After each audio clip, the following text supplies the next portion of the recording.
week and giving the school board an update about world's best workforce, teaching and learning, and especially something I think everybody is really excited about. I know I have a grandson that happens to live with us that is really excited about reading challenge in elementary and preschool, and that's Readers in Flight. Tell us more about that. Yeah, so Readers in Flight really was developed to just try and bring a fun and engaging reading environment into someone's home, whether that's with mom, dad, guardian, aunts, uncles, grandmas, grandpas, brothers and sisters, and just try and bring a connection from school to home, and then also include our community as well. Great. I know as you and I have talked about it, you've had a great amount of support from the community. Tell us more about that. Yeah, so what we were hoping to do, and this started last spring, is we really were trying to get a system in place where students would create or would do a challenge, a monthly challenge, and then they would be rewarded in some way for doing that. And so what we were able to land on is many different sponsors have stepped up to be a part of this.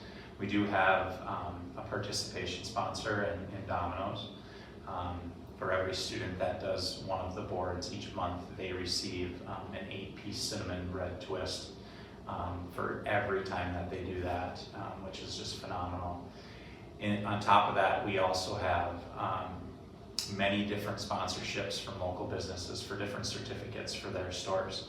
And we draw those then out based on our participation. Last month it was 25% of each grade level also received that in addition. And then to even try and tie it further, we also are starting what's called flyer bucks. So a lot of different stakeholders in our community that want to participate in this, they can donate to our flyer buck fund, and then what we do with those is we create flyer bucks that our students can use at varsity and JV events to get either like candy, soda, or juice, or Powerade, or popcorn. And so it tries to bring them into our events as well. That's exciting and great to hear that you've had the support you've experienced with our businesses and partners in the community. It really has. I think it speaks to the partnerships that we continue to grow with our school district and with the community.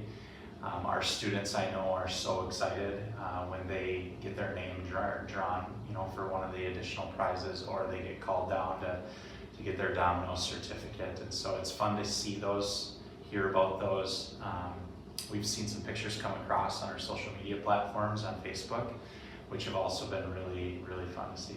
I was going to mention that too. Those were really neat from each of the 3 buildings to show all the students that met their goal. Yeah, and I think it's our first month of participation. We had about 30% of our students.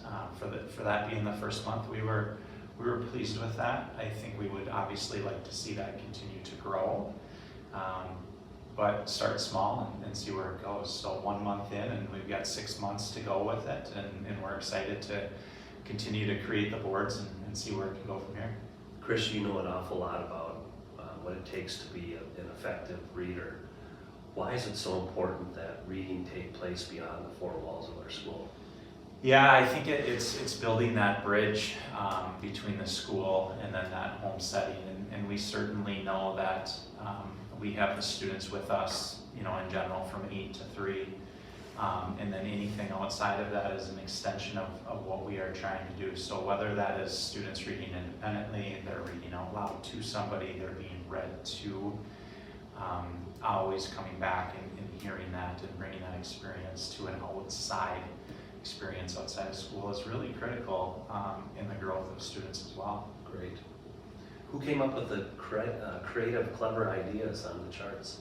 We have a literacy team that they certainly help us create many of these ideas, and then our literacy coordinator, Lisa Salver, who has just been phenomenal with all of this, has really taken a lot of pride in coming up with it, and she designs them, and we've got some different ideas in the works for in the future for who may come up with different ideas. We'd like to see some students potentially come up with some different ideas as we continue to go, and One thing that I just want to point out that's important for us too is we recognize that all 16 tasks on a board, a student may not be able to do some of them based on their environment, and so they can always choose something else and cross one off and rewrite something else in there.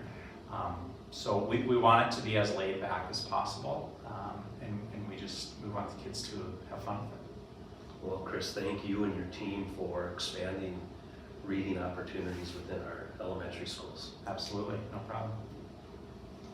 We're visiting with Shane Cole from Domino's Pizza, and Shane, let's just talk a little bit about your involvement with the Reading Challenge.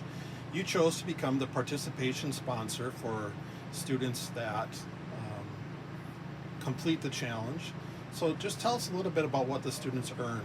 Sure. I think after they complete the 16 challenges each month and get signed off with the parent, I get those participants a free order of cinnamon bread twists on their next order. And so Shane, what inspired you to become part of this Reading Challenge and become the participation sponsor? Sure. Well, I really believe that reading is important, and with all the distractions, sitting down and reading a full-length paragraph or a little book is really part of encouraging leaders, and there's something that we need more in today's society. And so Shane, have you already seen some of the certificates coming through? Yeah, just in the last couple of weeks, I've seen a couple of kids come in with their parents with the gift certificates. So Shane, on behalf of the district, just thanks for being willing to sponsor this initiative and providing these rewards to the kids. Not a problem. Glad to do so.